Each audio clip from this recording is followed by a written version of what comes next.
Hi everyone. Let's quickly go over how to set up the accessories for your plasma cutter torch assembly. First, install the electrode. Then attach the matching nozzle. Finally, screw on the shield cup. That's it, your torch is ready to go. Equipment set up. Connect the torch to the air and power combo port. Plug the pilot arc wire into the pilot arc socket. Connect the control cable to the 2-pin control port.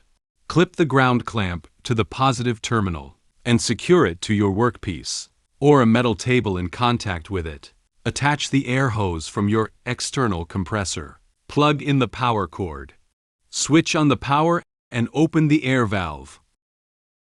Adjust air pressure to around 0.4 MPa. And you're all set.